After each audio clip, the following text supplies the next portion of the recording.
할렐루야, 아멘. 오직 예수님, 오직 예수님. 오늘도 그리스도 예수의 은혜와 긍휼과 평강이 여러분 가정에 넘칠지어다. 아멘. 길이요 진리요 생명이신 예수님만 전합니다. 아멘. 오늘 말씀의 제목, 전염병 재앙의 하나님, 전염병 재앙의 하나님이라는 제목으로 말씀을 전하도록 하겠습니다. 애굽에 여러 차례 재앙을 이미 내리셨죠. 나일강, 이 물이 피가 되는 그런 재앙을 내리셨고, 이 피 이게 뭐야? 이런 심판을 상징하는, 죽음을 상징하는 이러한 그 재앙이었습니다. 그래도 바로가 이렇게 돌이키지 않으니까 그 다음 재앙으로 개구리 재앙이 내립니다. 개구리를 신으로 섬겼었거든요. 개구리를 이 번성, 무슨 다산, 축복을 주시는 신, 이렇게 애굽에서 섬겼는데 재앙으로 쏟아지는 것이죠. 그냥 침상에도 밥그릇에도 떡반죽 그릇에도 여기저기 개구리들이 막 있는 거예요. 개구리 재앙. 그래도 이 바로가 정신을 차리지 못합니다. 그러니까 그 다음 재앙으로 파리의 재앙. 이 파리가 그냥 그게 조그만 뭐가 날아다니는 크게 때로 다니면서 파리가 여러 가지 또 질병을 옮긴다고 했잖아요. 장티푸스, 콜레라, 여러 가지 질병들을 옮기는 안 좋은 그런 곤충이죠. 우리나라에도 피해를 입힌 적이 있기도 하고, 이러한 그 파리 떼가 막 들끓는 재앙이 있었습니다. 그래도 바로가 말을 듣지 않죠. 완악하고 또 완강하게 자기 고집으로 내가 할 수 있어, 내가 세계 유일의 초강대국 황제인데 이러면서 말을 듣지 않습니다. 점점 이 재앙의 강도가 강해지죠. 오늘 볼 재앙은 가축 돌림병의 재앙인데요, 이제 죽음이 오는 거예요. 성가신 거 이런 정도가 아니에요. 파리 성가셔, 개구리 피 놀라, 이런 정도가 아니라 이제 막 죽어나가는 거예요. 가축들이 죽어나갑니다. 여기 구체적으로 가축, 소, 양, 나귀 이러한 가축들이 막 죽어 넘어가는 것이죠. 이런 재앙. 각가지 재앙의 특징들이 있고, 이 재앙 속에서 보여지는 여러 면들이 있어요. 그것을 하나씩 이제 우리가 봐가는 것입니다. 자, 가축 돌림병, 가축 전염병의 재앙 속에 나타난 하나님, 그 하나님은 어떤 하나님인가? 그 첫 번째, 돌림병으로 애굽 가축들이 죽어나가죠. 생사화복을 주관하시는 하나님입니다. 우리 3절과 4절 말씀을 함께 읽습니다. 3절 시작. 여호와의 손이 물에 있는 내 가축 곧 말과 나귀와 낙타와 소와 양에게 더하리니 심한 돌림병이 있을 것이며, 여호와가 이스라엘의 가축과 애굽의 가축을 구별하리니 이스라엘 손에게 속한 것은 하나도 죽지 아니하리라 하셨다 하라 하시고. 아멘. 가축 돌림병, 전염병인데 요즘에도 이런 전염병들이 있습니다. 소 하면은 대표적으로 우리가 잘 알고 있는 전염병이 뭐가 있습니까? 소? 얼마 전에도 이것 때문에 미국산 쇠고기에 이 병이 있다 그래서 뇌가 이렇게 구멍이 막 숭숭 뚫리게 되고 이 사람에게도 막 옮긴다. 실제는 아닌데 언론에서 막 그러니까 그런 줄 알고서 막 시위도 하고 막 이래요. 광우병, 소 광우병. 돼지는 돼지 콜레라, 아프리카 구제역, 이런 병들이 있습니다. 새, 그러니까 가금류, 꿩이다, 닭이다, 이런 가금류에도 조류 인플루엔자. 기록을 좀 보니까 우리나라에서 큰 이런 그 해마다 있기는 한데 가장 크게 있었던 구제역, 그러니까 소, 돼지 이 구제역이 2010년도에 350만 마리나 이렇게 죽고 폐사되었다고 합니다. 그리고 2017년, 그러니까 한 6년 전에는 조류 인플루엔자, 그래서 주로 이제 닭인데 이제 꿩이라든가 이런, 그래서 이때에 죽은 가금류가 3,300만 마리. 지난 10년간 총 이 토탈 통계를 제가 찾아보니까 7천만 마리가 이제 죽었고, 그리고 이에 대한 피해 규모가 4조 원 규모가 됩니다. 악취가 나고 또 이 썩은 폐사된 그 동물의 사체에서 나오는 그러한 그 냄새와 침출수들, 이것에 따른 2차 피해, 3차 피해까지 하면은 이런 피해가 굉장히 많다는 것이죠. 가축들의 도는 전염병으로 말미암아 이러한, 이제 이것이 인체에까지 막 간다는 것이잖아요. 그래서 그 원인이 정확하게 나오진 않았지만은 이 박쥐에서 또는 이런 파충류에서 나온 질병이 아닐까? 이 코로나가 2019년에 코비드 뭐 이런 그 연구들이 있습니다. 이런 전염병 얼마나 위험한 것인지 모르죠. 이런 것을 통해서 이제 가축들의 생명이 이제 죽게 되는, 죽음으로 바뀌어지는, 사람에게까지 피해가 되는, 이것을 애굽에서부터 이제 보여주시는 거예요. 이런 전염병 통해서 뭐하라? 아유, 전염병을 피해서 어떻게 해야지, 이게 아니라 전염병을 보면서 깨달으라 이거거든요. 전염병 보면서 깨달으라 이거예요. 이 생사화복을 주관하시는 하나님이 계심을, 존재함을, 역사함을, 주관하심을 알고 깨달으라. 그러니 회개하고 돌아오라 이거거든요. 근데 바로와 그리고 애굽 백성들 돌아오지 않죠. 그 신하들, 모든 사람들 그냥 그 가지고 있는 고집, 아집, 완악함 돌아오지 않습니다. 생사화복을 주관하시는 하나님. 마태복음 10장 29절 말씀에도 참새 2마리가 한 아사리온에 팔리는 것이 아니냐, 너희 아버지께서 허락하지 아니하시면 그 하나라도, 참새 하나라도 땅에 떨어지지 아니한다. 이 모든 하나하나 하나님의 손 안에 있다는 것이죠. 신명기 10장 15절 보라, 내가 오늘날 생명과 복과 사망과 화를 내 앞에 두었나니 생사화복을 내가 주관한다 라고 분명하게 하나님께서 말씀을 하고 계시고, 또 이렇게 가축 전염병을 통하여서 보여주시고 계시는 것이죠. 생사화복. 여러분, 2024년에는 살아나는 축복, 2024년에는 화가 아니라 복이 넘치는 여러분 되시기를 간절히 축원합니다. 생과 복 어떻게 받을 수 있어요? 주께 가까이 함이 내게 복이라. 주님께 가까이 나오시고 예배, 말씀 가운데, 기도 가운데, 찬송 가운데 주님을 경배하면은 이 모든 것이 복이라는 것입니다. 살아난다는 것입니다. 개인이 살아나고 가정이 살아나고 교회가 살아나는 거예요. 예배 가운데 나오시고 주님께 더 가까이 나아가시는 말미암아 생사화복을 주관하시는 하나님, 생으로 살아남으로 복으로 주여 역사하여 주시옵소서. 여러분의 기도 제목, 여러분의 삶의 모습이 되기를 주의 이름으로 간절히 축원합니다. 아멘. 두 번째로 전염병 재앙의 하나님, 전염병 재앙의 하나님의 모습 가운데 하나님의 모습 어떤 모습인가? 생사화복을 주관하시는 하나님, 그리고 기한을 정하여 이르신다 했는데 회개할 기회를 주시는 하나님, 회개할 기회를 주시는 하나님. 우리 5절 말씀 함께 읽습니다. 시작. 여호와께서 기한을 정하여 이르시되 여호와가 내일 이 땅에서 이 일을 행하리라 하시더니. 아멘.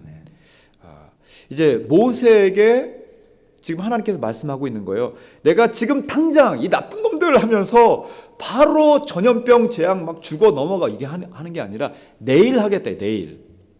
그럼 오늘은 뭐예요? 오늘은 아직 기회가 있는 거예요. 오늘은 아직 회개하여서 주님 용서하여 주시옵소서. 그 축복을, 살아남을 받을 수 있는 기회가 있는 거예요. 하나님께서는 기회를 주신다 이것이죠.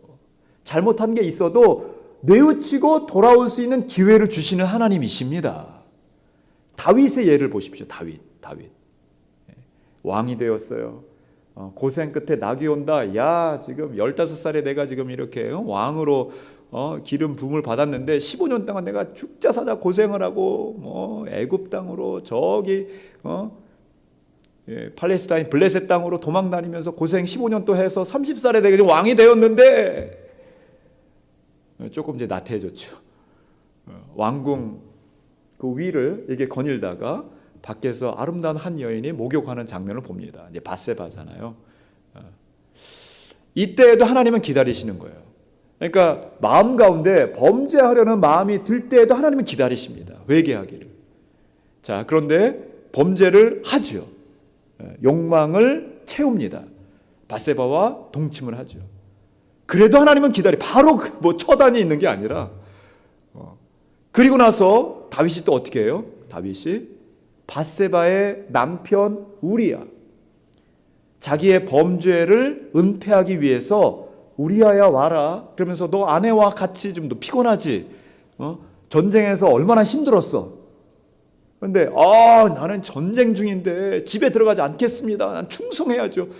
왜 그래? 술도 좀 마시게 하고 술을 막 마시게 하잖아요. 그래서 잠을 재우게. 그래도 나는 충성하는 장수로서 전쟁 중에는 가정에 들어가지 않습니다. 밖에서 잠을 자요. 이 골치덩어리 어떻게 이거 은폐를 해야 되는데 어떻게 해야 되지? 자, 좋다. 전쟁을 일부러 일으켜서 맨 앞장 세워 우리야를 이렇게 보냅니다. 그 우리야가 죽음을 맞이하죠. 이런 순간순간에도 이 사건을 은폐하고 범죄를 이렇게 가리우려고 하는 그 순간에도 하나님 기다리시죠. 결국 때가 되어서 나단 선지자를 보내잖아요. 그래서 나단 선지자가 아주 정확하게 다윗에게 이 범죄를 탄로시킵니다. 알게 하죠. 깨닫게 하죠. 이때서야 회개하고 눈물로 주님 앞에 나오지만은 형벌, 징계는 피할 수 없었어요. 그래서 다윗과 밧세바 사이에 태어난 아기가 죽게 됩니다. 하나님은 기다리신다는 거예요. 하나님은 기회를 준다는 것입니다. 여러분의 범죄, 제가 알지 못하는, 세상이 알지 못하는, 경찰이 알지 못해서 고소 고발 못하고 감옥에 넣지 못하는 그러한 여러 가지 범죄가 있지 않겠습니까? 여러분 마음 가운데, 여러분 생각 가운데 눈, 손, 발로 짓는 하루하루의 자범죄가 있지 않겠어요? 언젠가는 하나님께서 그것을 갚아주시는 거예요. 뭘로? 징계로, 형벌로. 그러니 뭐하라? 기회가 있을 때, 시간이 있을 때, 내일이라고 그랬잖아요. 지금 그 애굽 바로 왕에게 기회를 주는 거예요. 여러분에게 기회를 주고 있는 거예요. 탄로가 나지 않았을 뿐 기회를 주고 있는 거예요. 그러니 뭐하라? 주님 앞에 나와서 회개해야 되는 것이죠. 자범죄 하루하루 주님 용서하여 주시옵소서. 그러지 않고 그냥 지나가는 사람들 얼마나 많이 있어요. 세상 사람들 언젠가는 탄로가 나고 주님 다 아시고 있는 거예요. 그리고 이러한 죽음의 형벌, 이러한 아픔의 형벌, 여러 가지의 징계가 있는 것이죠. 최종적으로는 영원한 지옥 불못 가운데 들어가는 것입니다. 언젠가는 다 알게 되어 있어요. 세상 사람들까지도. 혹시 모른다 할지라도 주님은 다 알고 계시죠. 기회를 줄 뿐입니다. 오늘도 기회를 주고 있는 거예요. 여러분의 마음속에 있는 그러한 여러 가지 더러운 것들, 또 악한 것들, 범죄한 것들 있다면은 하루하루 주님 앞에 자범죄 고백하며 용서를 구하는 거예요. 주님께서는 깨끗하게 씻겨 주십니다.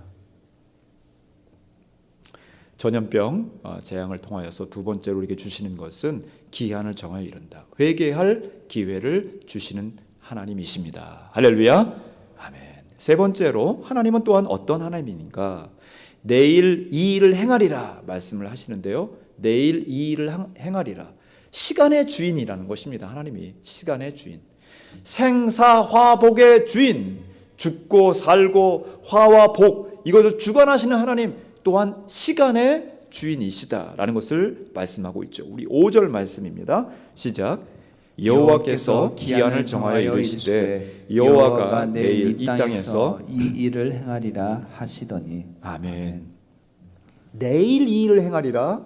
자, 이것을 이런 관점에서 보니까 기회를 주시는 하나님이시구나. 회개할 기회를 주님 앞에 내가 나아가서 주님 용서하여 주시옵소서 회개하고 나가야 되겠다. 또한 한편에서 말씀을 보니까 이 말씀은 시간을 주관하시는 하나님이시구나 라는 것을 알 수 있는 것이죠. 자, 하나님의 속성, 하나님 하면은 전능하신 하나님 이렇게도 바라볼 수 있고요. 또 전지하신 하나님, 모든 것을 아시는 하나님. 하나님은 영원의 하나님. 하나님의 속성 이렇게 저렇게 하나님에 대해서 우리가 알 수 있죠. 또 하나님의 속성만이 아니라 하나님의 품성. 하나님은 사랑의 하나님. 하나님은 거룩하신 하나님. 하나님은 무서우신 하나님이네. 징계를 내리시는 또 하나님. 여러 하나님의 품성이 있습니다. 오늘 10가지 재앙의 모습 가운데에 하나님의 여러 가지 모습을 또한 우리가 보는 것이죠. 생사화복을 주관하시는 하나님. 시간을 주관하시는 하나님. 이렇게 기회를 주어서 회개케 하시는 하나님. 오늘 말씀 마지막에 시간을 주관하시는 하나님이시구나. 세월을, 때를, 시간을 주관하시는 하나님이시구나. 전도서 우리 3장 말씀 한번 보겠습니다. 전도서 3장 1절에서 8절 한번 다 같이 한번 읽어보겠습니다. 전도서 3장 1절에서 8절입니다. 우리 한 절씩 교독할까요? 범사의 기한이 있고 천하만사가 다 때가 있나니 날 때가 있고 죽을 때가 있으며 심을 때가 있고 심은 것을 뽑을 때가 있으며 죽일 때가 있고 치료할 때가 있으며 헐 때가 있고 세울 때가 있으며 울 때가 있고 웃을 때가 있으며 슬퍼할 때가 있고 춤출 때가 있으며 돌을 던져버릴 때가 있고 돌을 거둘 때가 있으며 안을 때가 있고 안는 이를 멀리할 때가 있으며 찾을 때가 있고 잃을 때가 있으며 지킬 때가 있고 버릴 때가 있으며 찢을 때가 있고 꿰맬 때가 있으며 잠잠할 때가 있고 말할 때가 있으며 사랑할 때가 있고 미워할 때가 있으며 전쟁할 때가 있고 평화할 때가 있으니라. 함께 일하는 자가 그의 수고로 말미암아 무슨 이익이 있으랴. 아멘. 모든 기한 때가 있는데 이 기한 때 세월을 주관하시는 분은 누구? 하나님께서 다 주관하신다는 것입니다. 그러니 뭐하라? 세월을 아끼라. 지난 2023년 이제 11개월 2주가 지났어요. 오늘이 12월 15일이잖아요. 지난 세월 한번 돌이켜 보십시오. 그냥 허무하게 흘려버린 시간들이 있습니까? 이제 앞으로 2024년 정말 세월을 아끼면서 신실하게 진실되게 살아가시기 바랍니다. 후회스러운 불평 불만이라든가 다투고 미워하고 분노하고 이렇게 해서 내 에너지가 주님을 향한 그 사랑의 마음들이 훼손되고 그게 흘려버렸던 그런 부분들이 있습니까? 이제 2024년 새로운 한 해를 이제 맞이하게 될 텐데 주님 때를 세월을 기한을 아끼게 하여 주시고 주님 앞에 더욱더 정직하며 진실되게 신실하게 살아가게 하여 주시옵소서. 이러한 믿음의 고백으로 때와 시간을 아끼며 주님 앞에 더욱더 귀하고 아름답게 촘촘한 시간, 참으로 귀하고 복된 그러한 시간으로 살아가게 되시기를 주의 이름으로 간절히 축원합니다. 아멘. 전염병을 통하여서 말씀하여 주시는 하나님의 모습을 함께 보았습니다. 생사 화복을 주관하여 주시는 하나님, 나에게 회개할 기회, 또 다른 말로 하면은 경배할 기회예요. 하나님을 경외할 기회를 주시는 하나님, 시간과 세월을 아껴서 주님을 더욱더 경배하며 주님을 더욱더 사랑하며 주님 살아남의 축복을 또 놀라우신 하나님의 인도하심의 축복을 경험하는 나의 모든 세월이 되게 하여 주시옵소서. 이렇게 살아가신 여러분 되시기를 주의 이름으로 간절히 축원합니다.